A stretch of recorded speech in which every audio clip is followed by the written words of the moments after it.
This is Bayelsa State.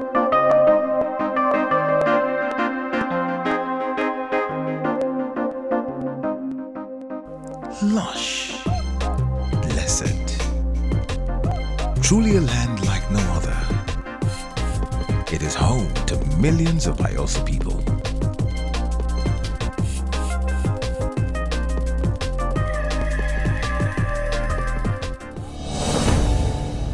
Most descended from legendary leaders who thousands of years ago settled in this land. Here, these daring and adventurous pioneers found more rivers than anyone had ever seen. And being fishermen, they knew that they were home. In this rich, fertile farmland, they built their homes and lived in peace. Come October 1 this year, just as the country will be marking its 52nd independence anniversary, Bayelsa State will equally be rolling out the drums to mark its 16th anniversary.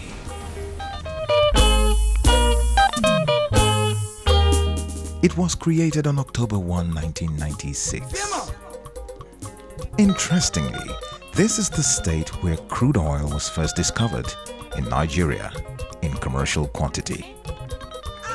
In fact, it is on record that Bayelsa has one of the largest crude oil and natural gas deposits in the whole country. Aside from its natural endowments, Bayelsa also enjoys the rare privilege of producing the first president to emerge from a minority ethnic group.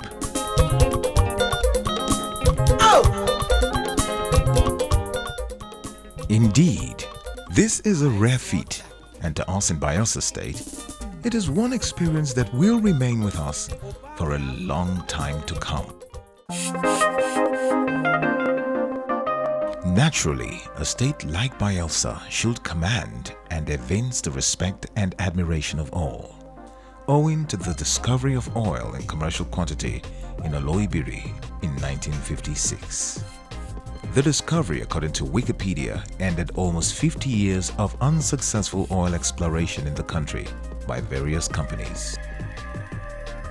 Indeed, the discovery launched Nigeria into global reckoning as a major oil-producing nation, considering the fact that over 5,000 barrels was pumped per day from the swampy oil field of OML-29, measuring about 13.75 square kilometers. Notwithstanding the enormous wealth that came from the discovery of oil, majority of our people still live in extreme poverty.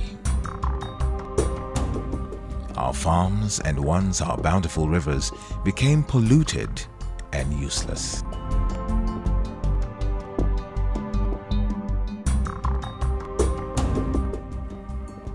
It is sad to note that 56 years after the discovery of oil and now 16 years since the creation of the state, not much has happened to alter the largely rural dweller status of what is today nicknamed the glory of all lands.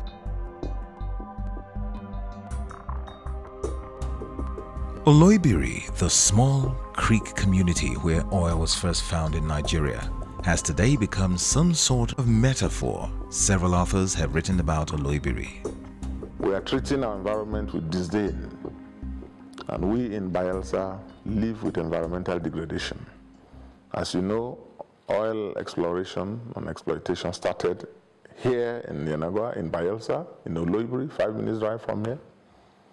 And since 1956, 58 till now, we have lived face to face with environmental degradation. So we know more about the consequences of a degraded environment. And as we speak, all our pristine ecology is in danger of being destroyed completely by the operations of the oil companies, by the activities of oil bunkers, those who are engaged in illegal oil theft. As we speak, I've directed a comprehensive assessment, a scientific appraisal of all impacted sites in Bayelsa. That work is going on. There's a scientific team set up. They're going around and We intend to collaborate with the oil companies. I've held a series of meetings with them, and we want to work with them and other agencies, NESREA, NMPC, and the Ministry of Environment, and all other stakeholders. The government of Bayelsa alone will not be able to carry out an effective remediation. We need the partnership, we need the support of all agencies, particularly the oil companies and NMPC, and the federal agencies, and also donor agencies. And I intend to make that a very strong case in a meeting I intend to have with them very soon. One author likened the abandoned Creek community as a once beautiful village bride who suffered countless rape by the same man who professed undying love for her and with several unfulfilled promises of marriage. Now she lies desolate, and there is nothing left in her that is desirable for any man to treasure. Yet again, another anonymous author once wrote in a piece titled Mission Oloibiri, "The goose that lays the golden eggs nourish the same persons who famish her so as to exploit her more effectively." Then came the fury of my late father of blessed memory, Mr. Sunday Robert Iworiso. His anger was unleashed when he talked about the injustice meted out to Oloibiri. This was what he said before he passed on in 1998. "This nation will not know peace. Neither will the wealth derived from oil exploitation be of any meaningful use or service to the nation, unless our leaders and their foreign collaborators are made to atone for the gross misdeeds and wickedness brought upon the land of Oloibiri and her people."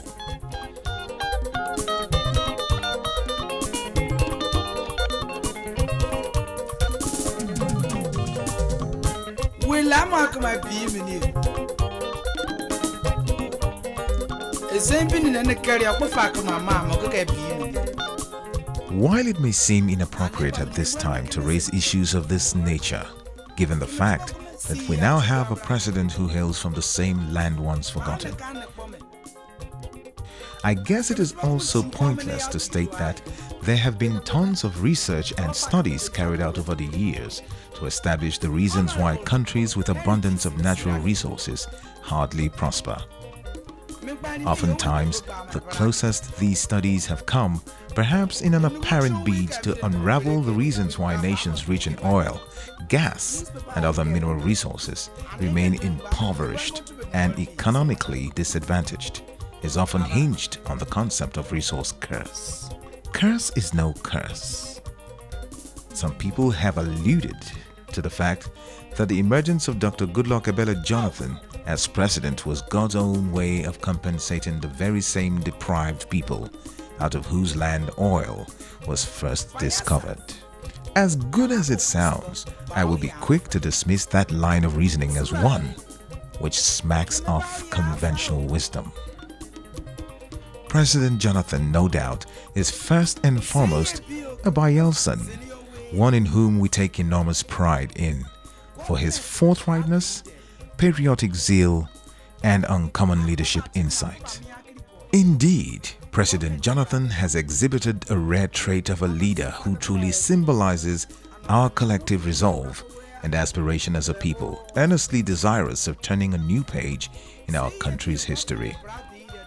Before I am accused of deliberately making Mr. President the focus of this piece, I think the point must be made clear that the emergence of Dr. Goodluck Ebele Jonathan as president does not necessarily address the long years of brazen neglect by the Nigerian state in its failure to adequately cater for the goose that laid the proverbial golden egg and upon which the economy of this country is built. In other words, the fact that we have a president today who is a son of the soil certainly does not amount to a once and for all compensation or settlement for us in the region. This much is true because I have heard people make comments like, "It will be disastrous if President Jonathan fails to turn around the fortunes of his people after the expiration of his term in office." I think that is an unfair comment to make. President Jonathan is the president of the whole country. He has a responsibility to govern all parts of the country, not just Bayelsa or Niger Delta region as a whole. Besides, how does having a son of the soil as president, as many would like us to believe, amount to an appropriate compensation sufficient enough to atone for the long years of cruel, unjust deprivation and unfair exploitation and depletion of our natural resources? How does it adequately compensate for the terrible devastation of our natural environment and ecosystem in the last 50 or more years since the discovery of oil? Truth be told, what is done is done. We cannot undo the sins or mistakes of the past. The past is clearly behind us. What is important now is for us to press on in our collective pursuit to build a better country where everyone will have a true sense of belonging and be made to feel the impact of government. The ethnic card and politics associated with it must stop as basis for national renewal. And this is why the emergent face of Governor Dickson as a bridge builder in a multicultural nation like ours is most commendable.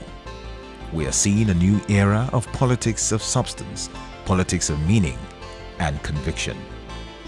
Interestingly, the home state of Mr. President is already leading the way in this regard. There is an awakening taking place in Bayelsa today. Governor Seriake Dickson has so far kept faith with his promise to undertake a fundamental reform of the governance culture as contained in his now famous inaugural speech. We shall undertake fundamental reforms of the governance culture to emphasize transparency, accountability, due process, value orientation by all institutions of state and functionaries of the government, beginning with my humble self. His Excellency Chief Henry Seriake Dickson has a mission to empower the people, has a mission to communicate and to bring development to the grassroots. I, as the Commissioner of Information, and my ministry essentially, we have a role to play in helping him to disseminate information massively to the people so that people are not left in the dark. You know, Bayelsa State happened to be mostly a riverine terrain, and not everybody could access information. And many of our people are not that versed.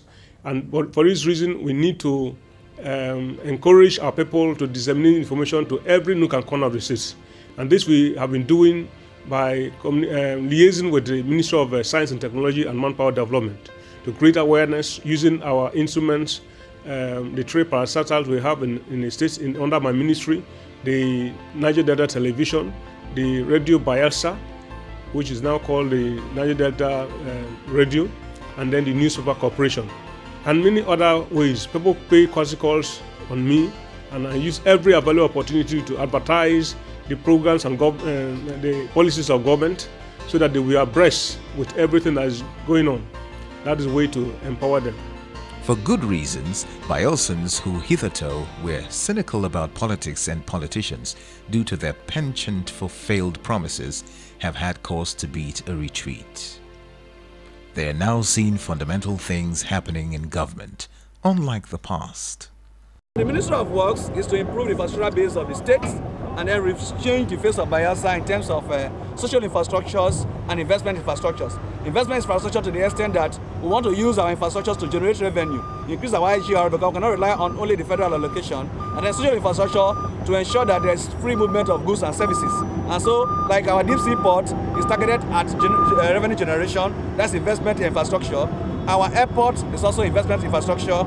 Our railway is also investment infrastructure, and the LNG at Bura is also investment infrastructure. Then the Tower Hotel we are building is also investment infrastructure, and then the sister hotel across the Gloryland Drive at the tourist island, also investment infrastructure. So these are some things we call investment infrastructure. When the social infrastructures are the realization of roads, building of state secretariats, building of commissioners' quarters, and then building of low-cost houses. Those are our social infrastructures that are not intended towards investment or revenue generation. Of course, the values are also right. Consistently for the past 6 months, The Dickson-led administration has lived up to the commitment to announce and publish all revenues accruing to the state. A singular move, which was designed to enrich a regime of transparency and accountability in the conduct of government business, has indeed done a lot to rebuild and lacerated ligament of confidence of the people in governance. For emphasis, there shall be zero tolerance for corruption under this administration. It has further endeared the state to investors, as evident in the influx of investments in key sectors of the economy, such as in the agricultural sector, where an MOU was recently signed with a Dutch firm seeking to set up a cassava processing plant in Bayelsa for the purpose of export. The partners are going to partner with the Bayelsa state government. It is a public-private partnership agreement. And the project is going to need about 600 hectares. And the state government has already volunteered 250 hectares at Ebedebre.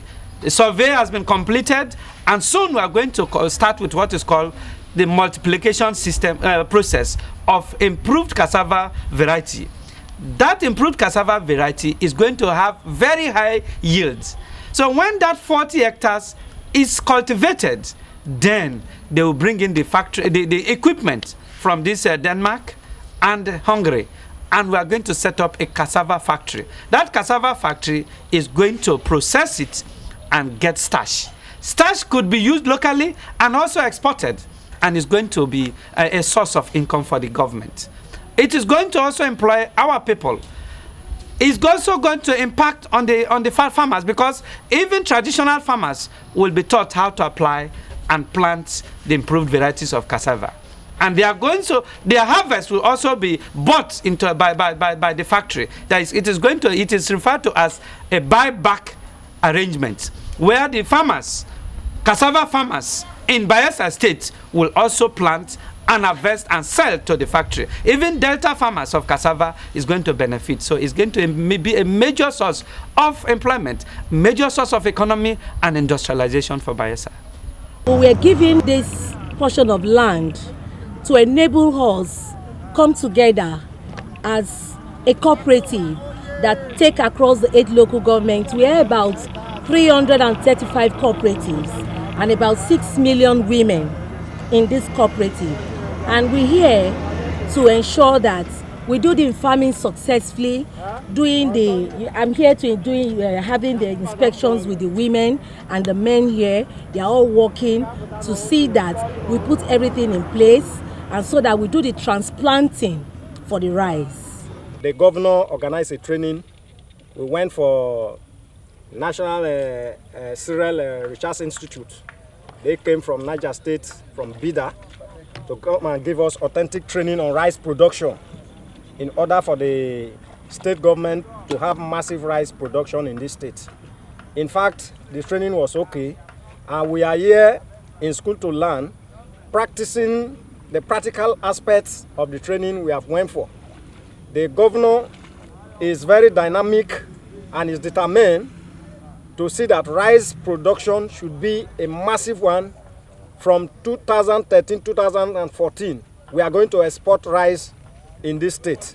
Our development, our prosperity can be taken for granted. We're on the right path, and we're focused on the right issues: education, human capacity building, infrastructure that will accelerate our economic development and growth.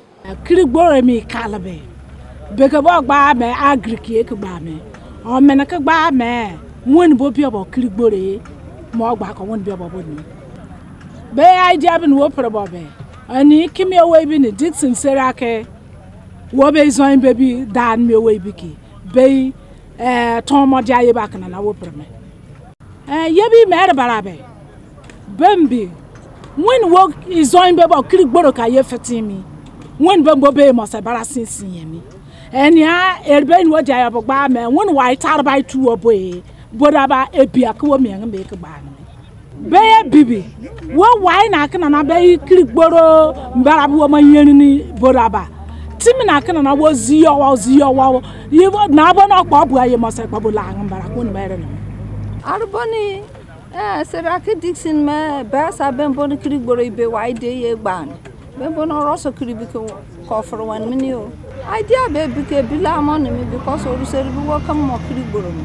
And be idea be me bo binye ke pa mo bodo. Apart from rice, it will be arouse our book or the banner. I'd be vegetable bore pa bembo introduced. Kiribiko demonstration farm one another. Bake lettuce, bake yabase, bake carrot, bake cabbage. Yemo say when bem say start to show you that Seriake Dickson gets my me. Ma barek bado yo.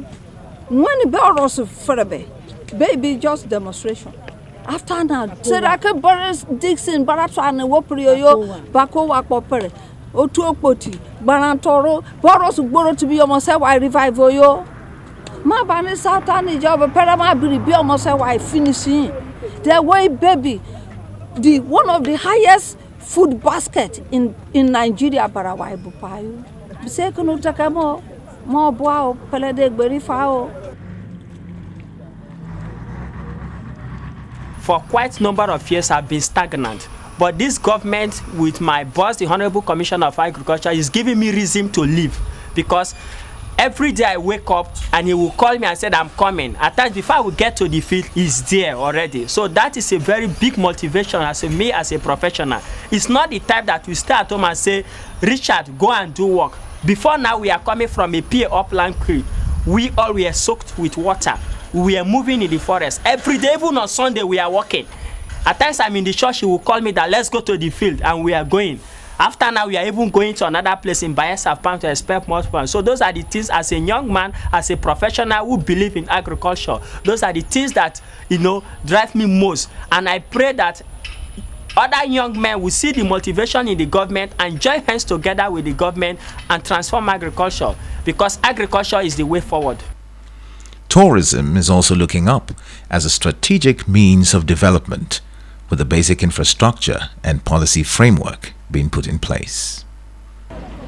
The last 16 years have been quite challenging as a state, but our people are beginning to understand and appreciate that under the Dickson-led administration, politics is no longer business, but a mission. We are the ministry that creates an enabling environment for us to harness the skills, the talents of our people, to ensure that they are employable and they are employed, and that they create wealth and that they live a good quality life. Indeed, through his actions and pronouncements in office, Governor Dickson has reenacted Dante Alighieri's Lux Fiat, show the light to bring to the fore that he that finds himself at the head must lead the way for others to follow.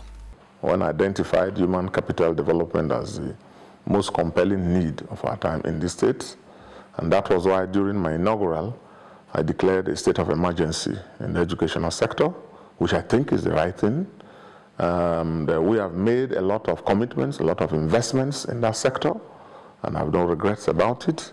I know when we started, a lot of well-meaning people and supporters thought I was too ambitious, but I always knew, I'd always known that it was a question of priority, it was a question of commitment, it was a question of use of resources, prudence and transparency, and that's what we have come by. So the cumulative effect of all these that we have put in place is such that we are now funding education in a way that has never been done in this state before, in a manner that has not been done in any state in this country. We are building primary school classrooms all over. We are building, for the first time in this country, residential accommodation for headmasters and school teachers. We have set up an institute of teachers training, which is key, and going forward, every teacher in this state will have to pass through that school. Next week, I will open that school. That school is ready. It is ready to take off. We have, in pursuance of our policy of free education, we have introduced 2 sets of school uniforms in Bayelsa. that will be worn by all pupils in our state schools. One for primary school, one for secondary school, all to be provided free by the government of Bayelsa State. I've awarded numerous contracts for the supply and provision of textbooks, notebooks, and other writing materials, and desks and benches. And I'll follow it up with investment in ICT literacy, beginning from the primary school, because that is the future. As I said, we must take development to the people.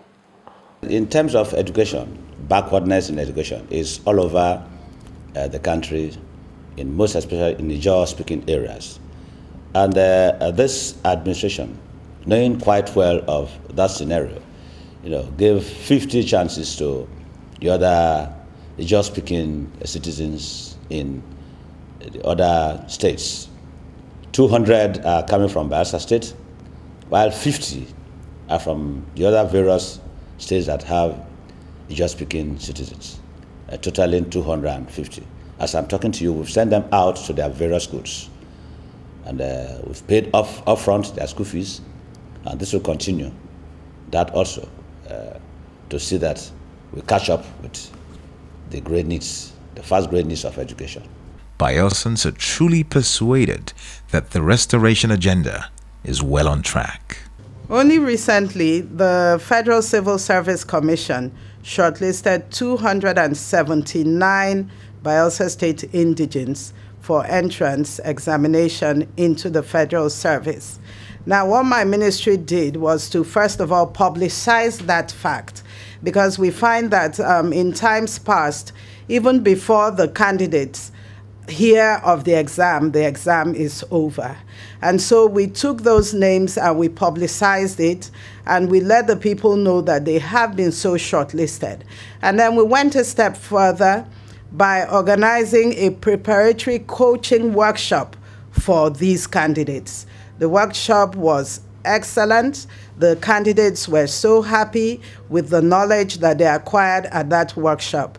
And even as we speak, the exam is going on, and I do believe that they will come out successful.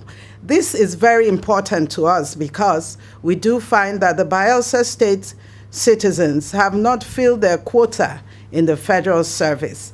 And so my ministry is poised to ensure that we identify all vacancies and that we do our best to ensure that we fill those vacancies.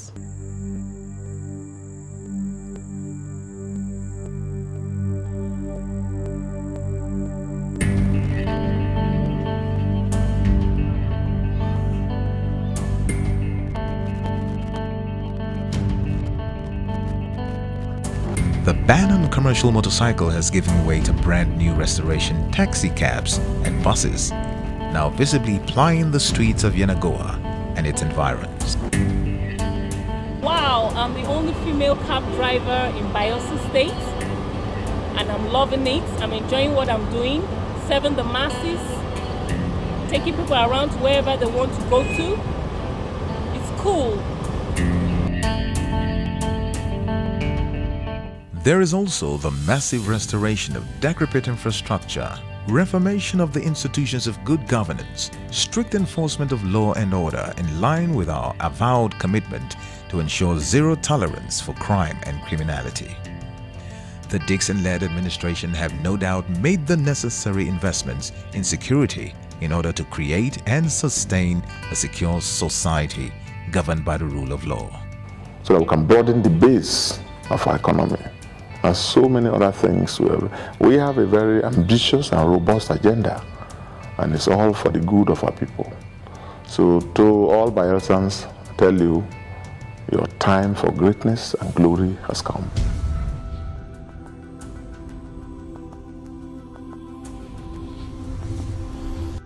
Structure that will accelerate our economic development and growth, reducing maternal and infant mortality by investing appropriately in health sector, and encouraging agriculture so that we can broaden the base of our economy. and so many other things. We have a very ambitious and robust agenda, and it's all for the good of our people. So to all Bayelsans, I tell you, your time for greatness and glory has come.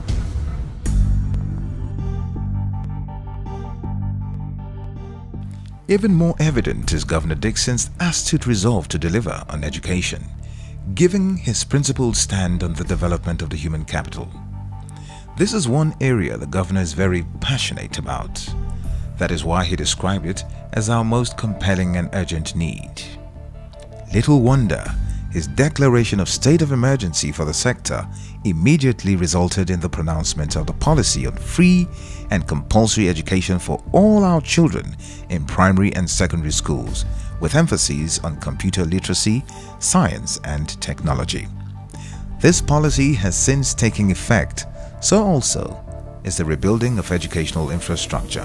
The ministry has come up with an employment policy that seeks to fish out the talents of our people.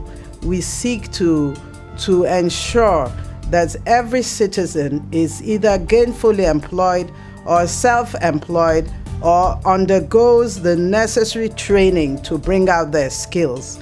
Right now we have several programs running. We are at this moment working on a program with the Industrial Training Fund to train 800 youth, some in fisheries and some in ICT. We recently also collaborated with the Nigerian Maritime and Safety Agency, wherein we are sending 210 youth to different parts of the world for cadet training, leading to degree programs in marine engineering and naval architecture, and then the others will be going for rating courses for 1 year.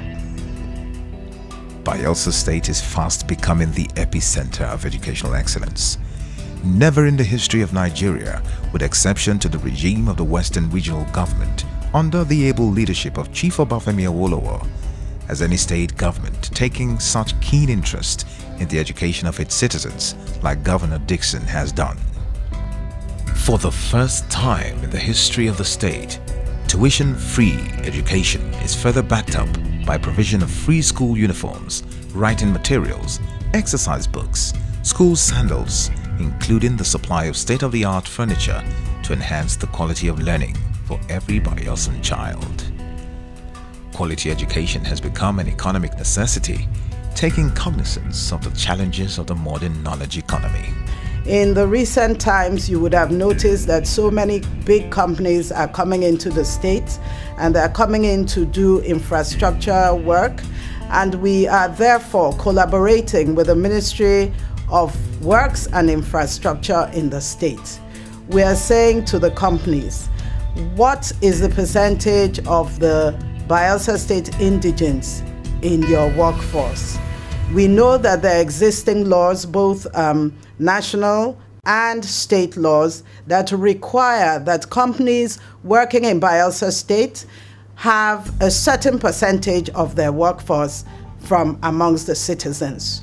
My ministry is working on that right now, and we do believe that as time goes on, we will have several vacancies for our people. To further underscore his attachment and passion to education, Governor Dickson's giant strides in this sector are evident in the award of scholarships. First was the award of 1 billion naira postgraduate scholarships to 300 persons to study in the best universities in Nigeria and abroad. Then, there is also the award of scholarships to 250 secondary schools indigent pupils under the Bayelsa State Restoration Secondary School Scholarship Scheme, started by Chief DSP Alamesia and President Goodluck Jonathan while as governors of the state. The scheme is being sustained by Governor Seriake Dickson in its effort to build on the solid foundation already laid by the duo. My ministry has a unit called the Science and Technical Education Unit. Now this unit will be working hand in hand with the Ministry of Education to ensure that standards as far as science equipment especially are concerned are met. And we'll also be working with them on their ICT laboratories and even their science laboratories. We want to ensure that whatever science equipment and science activities and science programs that are being run in our schools are being done so at the optimum and best standard possible. What is interesting to note here is that of the 250 beneficiaries of the scholarship scheme, 50 of the slots were allocated to students of Ijaw-speaking parts of Edo, Delta, Akwa Ibom, and Ondo states. Governor Dickson's determined effort to impact meaningfully on the state's educational sector is informed largely by the dearth of requisite manpower to drive the future growth and development of the state. One thing that cannot be taken for granted under this present administration is the fact that there is a new sheriff in town whose word is his bond. Governor Seriake Dickson has really redefined governance as a tool for development, accentuating stout leadership and integrity.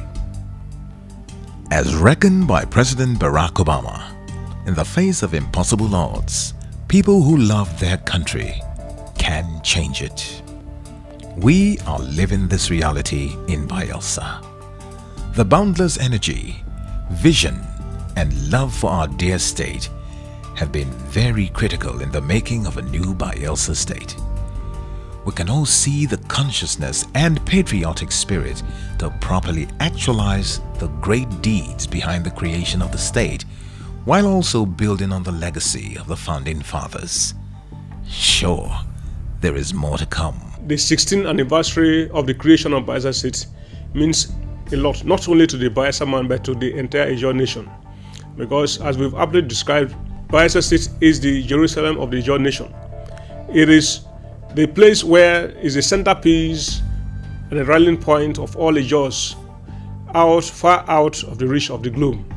And for this reason, we have to celebrate this because of the creation, and today we are marking the 16th anniversary because we also use the opportunity of this anniversary to extol the virtues of the late Sani Abacha. He may have been a dictator to all other Nigerians, but to the Bayelsa man, he is the one that God used. He was the pivot through which we were able to get ourselves liberated.